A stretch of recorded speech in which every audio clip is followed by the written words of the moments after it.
안녕하세요 여러분, 제 목소리 잘 들리세요? 모두의 사수 김영진입니다. 제 지난번 콘텐츠를 보시면 월급 200만원에서 300만원 구간의 직장인이 어떻게 자신의 가치를 올릴 수 있는지 그 방법을 책과 함께 소개했습니다.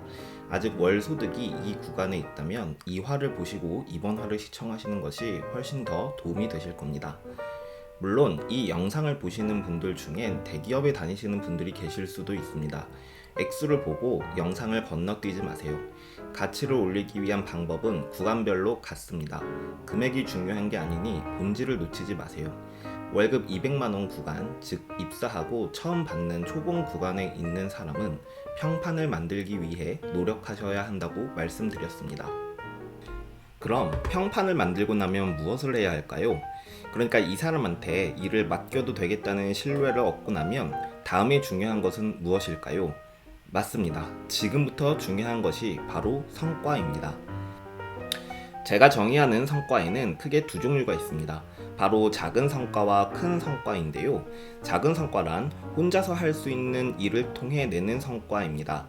일에 큰 그림을 보는데 어려움이 있는 신입사원들에게 주로 분장되는 업무들의 종류가 바로 여기에 속합니다. 디자이너에게 눕기 따는 작업을 해달라고 한다든지, 마케터에게 기존 콘텐츠 기획안을 보여주며 참고해서 다음에 올라갈 콘텐츠 기획을 맡긴다든지, 이런 유형의 온갖 보조 업무들을 맡아서 하게 됩니다. 이런 유형의 업무에서 성과는 어떻게 만들어내는 것일까요? 이미 눈치채신 분들이 있다면 그분들은 분명 회사에서 지금 좋은 대우를 받고 계실 겁니다. 바로 일정 준수입니다. 일정은 크게 두 가지로 나누어집니다. 최종 소비자에게 약속한 전체 일정과 그 일정을 지키기 위해 업무 순서마다 정하는 내부 일정입니다. 여러분 반드시 기억하셔야 합니다. 여기서 중요한 일정은 전체 일정이 아니라 내부 일정입니다. 왜냐하면 내부 일정에 차질이 생기게 될 때 전체 일정이 늘어져 고객과의 약속을 못 지키게 되는 불상사가 발생하기 때문이죠. 내부 일정에 차질이 생기는 이유는 여러 가지 변수가 있지만 본질은 한 가지입니다. 실무자의 부분 작업 퀄리티가 관리자나 고객의 기대치보다 낮을 때 생기는 수정 요청 때문에 내부 일정에 차질이 생기는 것입니다. 이 사실은 무엇을 의미할까요? 두 가지 유형의 신입사원 예시를 들려드릴게요. 두 명의 신입사원이 세부 일정 중 하루가 필요한 업무를 분장받았다고 가정해보시죠. 한 명은 퇴근하기 직전에 한 번 결과물을 공유하고, 다른 한 명은 퇴근하기 전까지 5번 혼나면서 한 개의 완성된 결과물을 생산합니다. 둘 중 어떤 사람 때문에 전체 일정에 차질이 생기게 될까요? 말씀드리지 않아도 아시겠죠? 여러분 명심하셔야 합니다. 여러분에게 할당된 일정이 하루라면 하루 동안 완성된 결과물을 제출해야 한다는 뜻이지, 하루 동안 여러분 수준에서 할 수 있는 결과물을 제출하라는 의미가 절대 아닙니다. 주어진 시간이 생각보다 많다면 여유있게 작업하지 마세요. 일정 여유는 상사가 당신의 일적으로 완전히 신뢰할 수 없기 때문에 생기는 것입니다. 여유있게 작업하라는 뜻이 아니라 최대한 많이 반복 작업해서 성과를 끌어올리라는 의미이니, 최대한 빨리 작업하고 최대한 많이 혼나세요. 그래야 빨리 배우고 인정받습니다. 그렇다면 큰 성과는 무엇일까요? 혼자 낸 성과가 아닌 팀이 낸 성과를 의미합니다. 큰 성과는 바로 고객의 만족도와 직결되기 때문에 큰 성과인 것입니다. 아마 보통 상급 관리자들의 주도로 큰 그림이 그려지고, 큰 그림의 조각들을 실무자들이 실행하고, 그것을 다시 취합해서 큰 그림으로 연결하는 순서로 업무들이 진행되고 계실 거예요. 이 과정은 보통 연속적이고 잘 구분이 되지 않기 때문에 언제나 작은 성과를 내기 위해 집중하고 있는 사람만이 큰 성과를 냈을 때 공을 온전히 인정받을 수 있습니다. 자신은 자잘자잘한 일은 대충 하고 공을 인정받을 수 있는 굵직한 일에 적극적으로 참여한다는 목표를 가지는 신입사원이 언제나 낭패를 당하는 이유가 바로 여기에 있습니다. 가장 먼저 그 사람의 평판이 망가지기 때문이죠. 애초에 작은 일과 큰 일을 구별하는 안목이 없기 때문에 신입사원인 것입니다. 이를 가려받지 마시고 최대한 다양한 종류의 보조 업무를 받으셔야 하는 이유도 역시 여기에 있습니다. 그래야 큰 그림, 즉 전략이 보이기 때문이죠. 그렇다면 큰 성과를 내기 위해 중요한 것은 무엇일까요? 바로 협업입니다. 협업에도 크게 두 종류가 있는데요. 동료와 일하는 협업과 상사와 일하는 협업이 바로 그것입니다. 어쩌면 여러분은 동료와의 협업이 불필요한 직업군에 종사하고 있다고 생각하실 수 있습니다. 자신에게 주어진 일이 전체에 어떻게 기여하고 있는지 모르는 상황에서는 아주 당연한 생각입니다. 저도 그랬고요. 다만 이렇게만 알아주세요. 나한테 주어진 일은 나 혼자 할 수 있게 분장되었지만 내가 이 일만 할 수 있는 건 같은 방식으로 내 동료들에게 일이 분장되었기 때문입니다. 이것이 동료 간, 부서 간 협업입니다. 어쩌면 여러분 중에는 자신이 마케터라 마케팅 팀 내에서만 협업을 한다고 생각하실 수 있습니다. 디자이너도 마찬가지고 기획자도 마찬가지죠. 하지만 회사 전체로 상황을 보면 서로 의존하지 않고 효율이 극대화될 수 있도록 팀이 구성되어 있고 팀 안에서 개인이 혼자 일할 수 있도록 업무가 분장된 것이라는 점을 금방 아실 수 있습니다. 이것은 개인이 아니라 조직이기에 가능한 것이죠. 만약 혼자서 이 모든 성과를 낼 수 있다고 생각하신다면 지금 당장 독립하세요. 하지만 회사의 평판과 자원에 의존하고 있다면 회사 생활에 좀 더 집중하시길 바랍니다. 혼자서 성과를 내고 있다고 착각하고 있을 뿐입니다. 곁에서 여러분이 한 가지 일에만 집중할 수 있게 다른 업무들을 분장받은 동료들의 노고를 반드시 기억해 주세요. 우리는 이 과정을 통해 확실하게 배워야 합니다. 바로 회사의 비즈니스 모델인데요. 쉽게 말하면 우리의 고객은 어떤 사람들이고 그 사람들은 우리의 어떤 제품에 반응하고 기꺼이 비용을 지불하는지 아셔야 한다는 이야기입니다. 왜 비즈니스 모델이 중요할까요? 바로 우리의 직업은 비즈니스 모델의 영향을 받기 때문입니다. 이커머스 회사에 다니는 디자이너는 잘 팔리는 상세 페이지를 디자인하는 것이 일의 목적이 되어야 합니다. 예쁜 디자인이 아니라요. 마케팅 회사에 근무하는 디자이너는 고효율의 마케팅 소재를 개발하는 것이 일의 목적이 되어야 합니다. 제과점의 CS 담당자는 어떨까요? 고객의 불만을 해결하는 사람이 아니라 고객의 불만을 해결하고 나아가 더 많은 빵을 사게 만드는 사람이어야 합니다. 비즈니스 모델에 대한 이해가 없으면 똑같은 상황도 서로 다르게 대처하게 됩니다. 예를 들어 크리스마스 케이크를 온라인으로 판매하는 회사에서 배송 가능 지역이 서울로 제한되어 있을 때 CS 담당자가 전화 응대를 어떻게 해야 할까요? 서울 외 지역에서 택배 배송을 원하는 고객을 어떻게 응대해야 할까요? 죄송합니다만 서울 지역밖에 배송이 되지 않습니다. 라고 응대해야 할까요? 아니면 왜 그 제품이 필요한지 묻고 배송 방법과 장소를 조율하는 것이 맞을까요? 이런 이유로 비즈니스 모델에 대한 이해가 있어야 비로소 상사와 협업할 수 있는 기회를 잡을 수 있습니다. 함께 큰 그림을 그리는 데 참여할 기회를 잡을 수 있다는 소리입니다. 단언컨대 회사의 비즈니스 모델을 이해하지 못하면 연차가 아무리 쌓여도 그 사람은 전문가라 할 수 없습니다. 마케팅 회사의 콘텐츠 기획자가 다큐멘터리 감독처럼 자신만의 감성을 담은 예술작품을 만들려고 한다면 그건 그 사람이 헤아리지 못하는 회사의 문제일까요? 아니면 비즈니스 모델을 이해하지 못한 개인의 문제일까요? 여러분이 비즈니스 모델을 이해하고 상사와 협업할 수 있는 기회를 얻었다면 이 말을 꼭 명심하세요. 직장 상사도 사람이고 완벽한 존재가 아닙니다. 그들도 똑같이 열심히 사는 사람들입니다. 성과를 인정받아 더 나은 경제력을 갖추길 바라는 건 우리와 별반 다를 바 없습니다. 상사와의 관계는 이 지점에서부터 출발하는 것입니다. 그럼 상사와 협업할 때 우리는 어떤 자세로 상사를 대해야 할까요? 상사에도 두 종류의 상사가 있습니다. 바로 자신의 성과도 팀원에게 돌리는 사람과 팀원의 성과를 자신의 성과로 포장하는 사람입니다. 먼저 첫 번째 상사를 만났을 때 여러분은 회사의 공식적인 자리든 비공식적인 자리든 상사의 성과를 어필해주는 사람이 되셔야 합니다. 상사는 그 사실을 알면 여러분을 더 아낄 것이고 서로 성과를 나누는 롤모델로 회사에 포지셔닝 할 수 있습니다.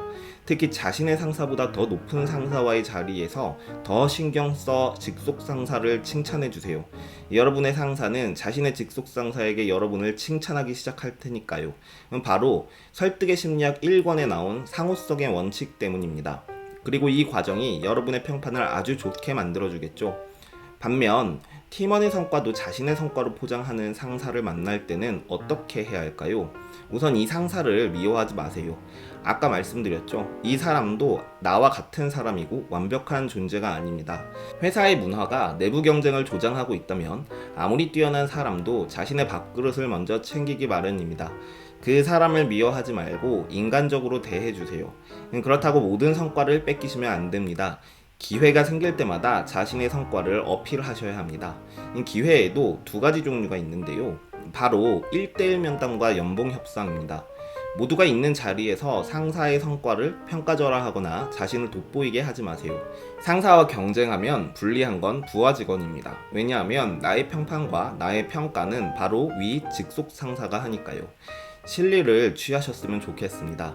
단, 둘이 있을 때 자신의 성과를 말하면서 이런 부분을 인정해 주셨으면 좋겠다고 적극적으로 어필하세요. 연봉 협상 때도 마찬가지입니다. 여기서 중요한 건 이렇게까지 비위를 맞추는데도 그것을 당연하게 여기는 수준 이하의 상사를 만났다면 조용히 이직을 준비하셔야 합니다. 제 말대로 회사 생활을 하셨다면 여러분이 갑자기 퇴사할 때 그 공백은 갑자기 메울 수 있는 수준이 아닙니다. 이때가 여러분의 협상력이 가장 강한 시기이니 이 타이밍을 노리시거나 이직하시면 됩니다. 특히 신경 쓰셔야 하는 건 업무의 양입니다. 자신이 빠지면 팀이 돌아가지 않을 정도로 업무를 독점하려고 노력하세요.